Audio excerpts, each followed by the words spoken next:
तिब्बत के महान दास निकोलस का कहना है कि तुम मुझे अपमानित नहीं कर सकते, क्योंकि मुझे तुमसे सम्मान ही नहीं चाहिए। जो लोग दिखावा करके दूसरों की नज़रों में ऊंचा उठना चाहते हैं, उनसे इज्जत पाना चाहते हैं, ऐसे लोगों का दुनिया सिर्फ फ़ायदा उठाती।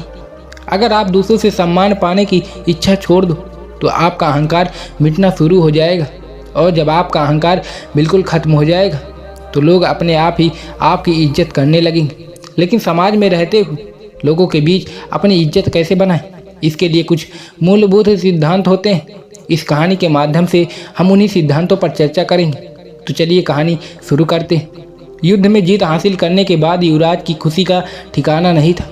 उसके पिता यानी कि उस राज्य के राजा, जो हमेशा अपने बेटे को निकम्मा और नकारा समझते थे, आज उसके रण कौशल का जरूर बखान करेंगे। आखिर विरोधी सेना कितनी ताकतवर थी, लेकिन इतनी बड़ी सेना का सामना करके आज युवराज ने जीत हासिल की थी। लेकिन जो लोग रण क्षेत्र में मौजूद थे वे सब जानते थे कि युवराज इतनी बड़ी सेना को देखकर रण क्षेत्र से भाग खड़ा हुआ था।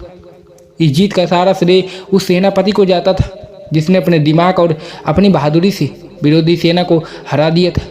युवराज ने सेनापति को अकेले में बुलाकर पहले ही समझा दिया था कि मेरे पिता को यह हरगिज पता न लगने पाए कि मैं युद्ध मैदान से भाग खड़ा हुआ था। उन्हें यही लगना चाहिए कि यह युद्ध मेरी वजह से जीता गया है। जब राजा के कानों में ये बात पहुंची कि युवराज युद्ध जीत कर वापस आ रहा है तो उसे यकीन नहीं हुआ उसका बेटा इतना बड़ा युद्ध जीत कर वापस आ सकता है। कहीं न कहीं राजा को मालूम था कि इस जीत के पीछे उसके सेनापति हो सकता है। आखिर वो बचपन से अपने बेटे को देखता हुआ आया था।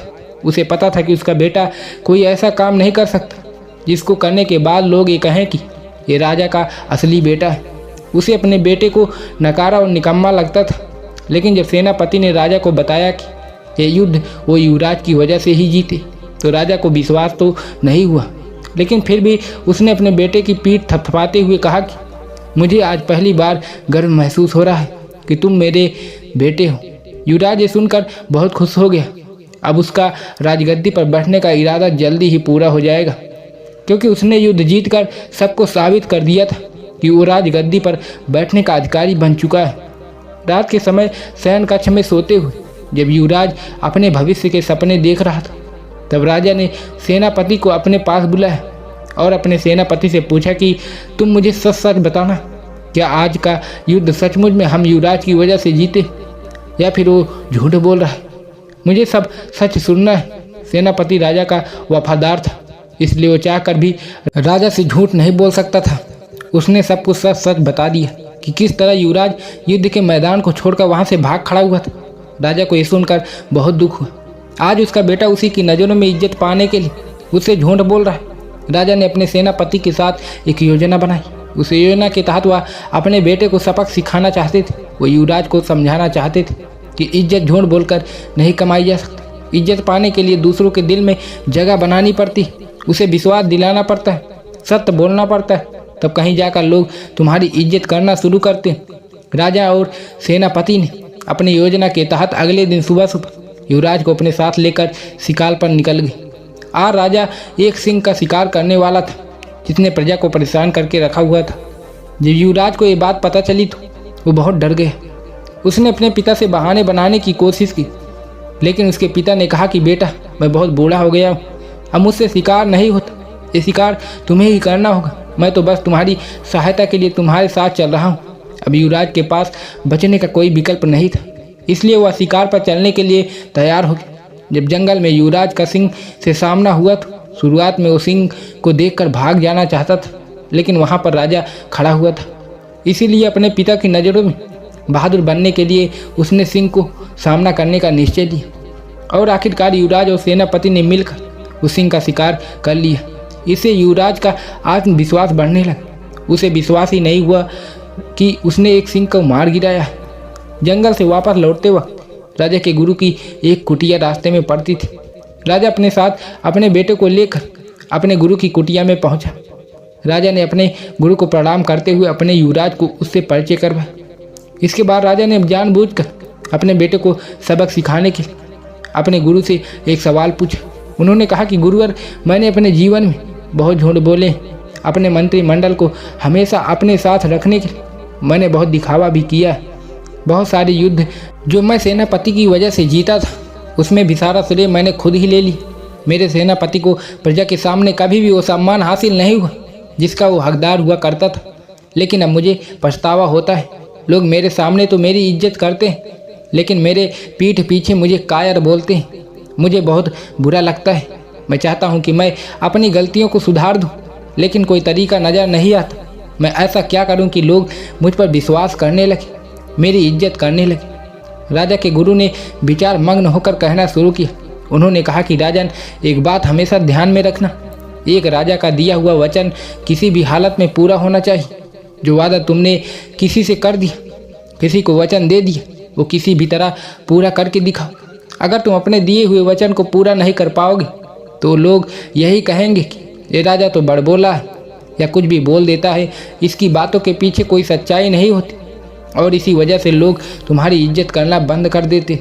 वो तुम पर विश्वास ही नहीं करते, तो इज्जत करना तो दूर की बात रही। इसलिए औपचारिकता में कभी भी किसी को वचन मत देना।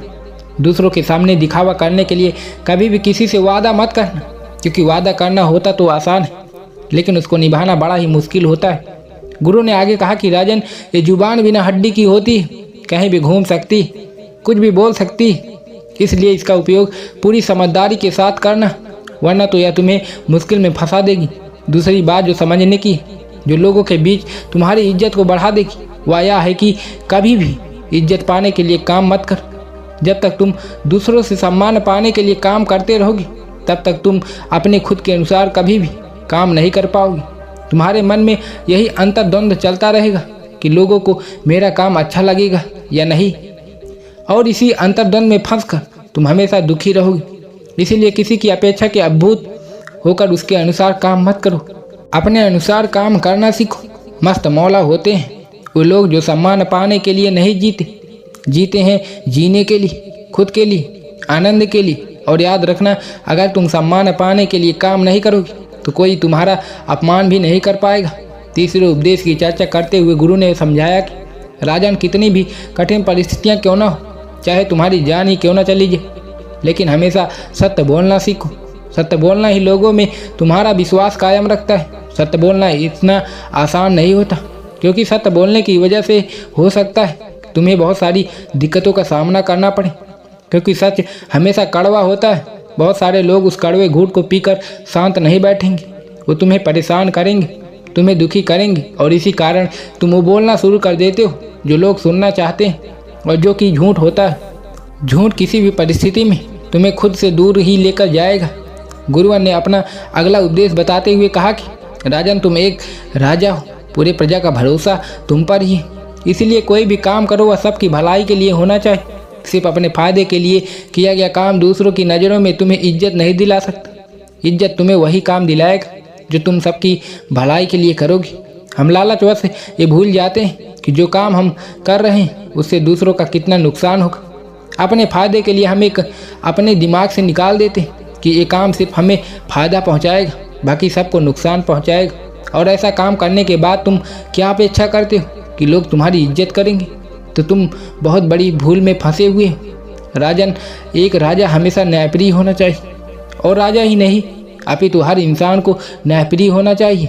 किसी के प्रति ज़्यादा लगाव के कारण हम अन्याय कर देते हैं, हम न्याय नहीं कर पाते। और ये बात सिर्फ तुम पर ही लागू नहीं होती राजन, यह बात हर उस आदमी पर लागू होती है जो एक ग्रस्त जीवन जी रहा है।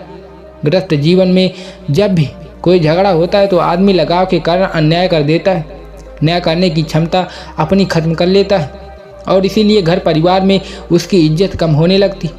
लेकिन इसके विपरीत घर के मुखिया को हमेशा न्यायप्रिय होना चाहिए। अपने पांचवें उपदेश को बताते हुए गुरु ने कहा कि राजन, ये उपदेश बड़े ध्यान से सुनना, क्योंकि एक राजा को हमेशा सामाजिक होना चाहिए। उसे पता होना चाहिए कि उसके राज्य में क्या कुछ चल रहा है, इसीलिए उसे कभी कभी भेष बदल कर अपने राज्य का दौरा करना चाहिए। और उसी प्रकार जो भी आदमी समाज में रहता है उसे भी सामाजिक होना चाहिए। लोगों के बीच उठना बैठना चाहिए, लोगों की समस्याएं सुनना चाहिए। उसे पता होना चाहिए कि उसके आसपास के समाज में क्या कुछ घटित हो रहा है। इससे समाज पर तुम्हारी पकड़ मजबूत होती जाती और लोगों के बीच तुम्हारा रुतबा बनने लगता है। और राजा, समाज में हमेशा मीठी वाणी से बात करनी चाहिए, चाहे तुम्हें गुस्सा ही क्यों ना आ रहा। लेकिन अपनी वाणी हमेशा मीठी और मन को मोहने वाली बनाकर रखना चाहिए, क्योंकि वाणी वो हथियार होती जो लोगों को हमारे पास खींचकर ले आती। जो लोग इस बात को समझ लेते, अपने जीवन में उतार लेते, वह हर एक व्यक्ति के दिल में अपनी जगह बना लेते। बात चाहे कड़वी ही क्यों न हो, लेकिन अगर वो सही अंदाज से कही गई हो तो वह बात भी सामने वाले को इतनी नहीं चुभती जितना कि सच चुभ जाता है, जो सामने वाले को दुखी करने के लिए कड़वी जुबान से बोला जाता है। अगला उपदेश सुनाते हुए गुरुवर ने राजा को बताया कि राजन, जो मित्र तुम्हारे करीब रहते हैं, तुम्हारे साथ उठते बैठते हैं, तो याद रखना उनमें से कोई ऐसा मित्र नहीं होना चाहिए जो तुम्हारे पीठ पीछे तुम्हारी ही बुराई करे, क्योंकि लोग उस पर विश्वास करते हैं, क्योंकि वो आपका मित्र है और आपका मित्र आपके बारे में जो बात बोलेगा लोग उसे ही सच मानेंगे, क्योंकि वो आपके आसपास हमेशा मौजूद रहता है। खुद कभी भी किसी के साथ विश्वासघात मत करना और साथ ही साथ विश्वासघात और धोखेबाज मित्रों से हमेशा सावधान रहना, क्योंकि जितना नुकसान आपका शत्रु आपको नहीं पहुंचा सकता, उतना एक विश्वासघाती मित्र आपको पहुंचा सकता है। इसके बाद राजा के गुरु ने युवराज को संबोधित करते हुए कहना शुरू किया, युवराज, तुम आने वाले समय के सम्राट हो, तुम्हें इस राजगद्दी के असली हकदार कहलाए जाओगे। इसीलिए इन नियमों का अपने जीवन में जरूर अनुसरण करना। अगर तुम एक न्यायप्रिय और प्रजा के प्रिय राजा बनना चाहते हो तो इन नियमों का कभी भी भूल कर भी उल्लंघन मत करना, वरना तुम अपनी प्रजा के लिए दिल में कभी भी जगह नहीं बना पाओगे। लंबे समय तक शासन करने के लिए ये नियम ऐसे हैं जो आपको अंधेरे रास्ते में एक मसाल की तरह तुम्हारे काम आते रहेंगे। ये कहकर राजा का गुरु जंगल से लकड़ियां बटोरने के लिए निकल जाता है और राजा अपने युवराज और सेनापति के साथ अपने राजमहल में वापस लौट आता है। रात भर युवराज उन बातों पर विचार करता रहा और अगले दिन सुबह सुबह अपने पिता के पास जाकर उसने सारी सच्चाई बता दी कि किस तरह वो युद्ध के मैदान से भाग खड़ा हुआ था और सेनापति की वजह से वो युद्ध जीत पाए। राजा को अपने बेटे के मुख से ये सच्चाई सुनकर बेहद प्रसन्नता हो। उसे लगने लगा कि अब इसमें राजा के गुण उत्पन्न होना शुरू हो चुके और इसी के साथ पिता और बेटा एक दूसरे के गले लिपट जाते। तो दोस्तों, इस वीडियो में बस इतना ही। मिलते हैं अगली वीडियो। अपना ख्याल रखें। धन्यवाद।